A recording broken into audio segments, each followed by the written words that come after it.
Iżuru madwar 2.5 miljun persuna fis-sena, il-ġonna reali botaniċi Kew f'Londra jitqisu bħala ġawra naturali u arkitettonika fil-qalba ta' Londra. Oażi miżawda bi flora u fauna fejn jabitaw madwar 50,000 speċi ta' pjanti.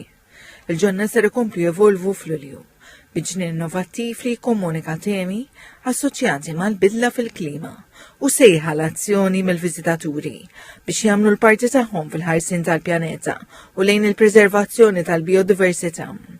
Ser jedukaw wkoll il dawk li jżuruh dwar il-pjanti u l-fungi u kif dawn huma alleati naturali fil-mod kif il-pjaneta qed tissielet l-elementi li qed jeqirduha. Fiċ-ċentru tal-ġnien, padiljun mibni minn materjali sostenibbli, ispiratu mnebbaħ minn kunċett iddisinjat mill-perit Malti Jonathan Mizzi. Intervistat minn TVM News il-perit Mizzi għal kunċett huwa msejjes fuq il-bini ta' pontijiet bejn riċerka u osservazzjonijiet xjentifiċi ma' disin kreattiv ibbażat fuq pjanti u veġitazzjoni botanika. Revealing the relationship between the plant kingdom and the fungi kingdom and how they've come together to sort of form the fundamental bedrock of our carbon cycle. And so we put this pavilion at the center of the garden.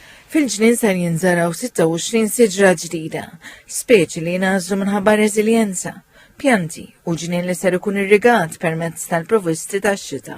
F'eżempju konkret kif jistgħu jkunu maneġjati lejjun naturali tal-ilma, jitħadmu prattiċi li jipprevjenu n-nixfa fil-ħamrija, jonqsu l-arar u jkunu konsolidati l-elementi akwatiċi. The handshake between the plants and the mushrooms and how they pass down carbon into the soil and how the mycelium then transfers nutrients back to the plant. So it's this sort of, it's actually a trading economy between the two. Some say they even communicate. And that's really the magic of science. Il-perit Mizzi qal li jittama li l-ġnien carbon li ser ikun inawgurat f'Lulju ser jispira lil viżitaturi biex jaġixxu konkretament favur il-kreazzjoni ta' pjaneta sostenibbli u reżiljenti.